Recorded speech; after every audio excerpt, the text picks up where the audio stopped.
கீழப்புத்தனேரி கிராமத்தில் குறிப்பிட்ட சமூகத்தினர் அட்டுழியம்.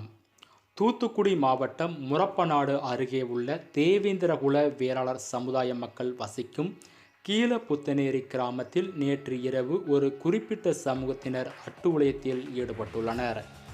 தேவேந்திரகுல வேளாளர் சமூக மக்களுக்கு பாத்தியப்பட்ட பரும்படி சுடலை மாடன் வழிபாட்டு ஸ்தலத்தில் மது அருந்துதல் மற்றும் இடுகாடு சுடுகாடு பாதையை ஆக்கிரமித்து வீடு கட்டுதல் போன்ற சட்டவிரோத செயல்களில் ஒரு குறிப்பிட்ட சமூகம் ஈடுபட்டு வந்துள்ளது. இதனால் அப்பகுதி மக்கள் இடுகாடு சுடுகாடு பாதையை சீரமைத்து மின் மோட்டார் அமைத்து மரக்கன்றுகளை நட்டு வைத்து சமூக வளர்ச்சியில் ஈடுபட்டு வந்தனர். இதை பொறுத்து கொள்ள முடியாத ஒரு குறிப்பிட்ட சமூகத்தினர் நேற்று இரவு கூலிப்படையை ஏவி விட்டு மின் மோட்டாரை திருடி மரக்கன்றுகளுக்கு நட்டு வைக்கப்பட்ட வேலிகளை அகற்றி அங்கு இருக்கும் மரம் செடி கொடிகளை வெட்டி எரிந்து அங்கு நாசம் செய்துள்ளதாக கூறப்படுகின்றது.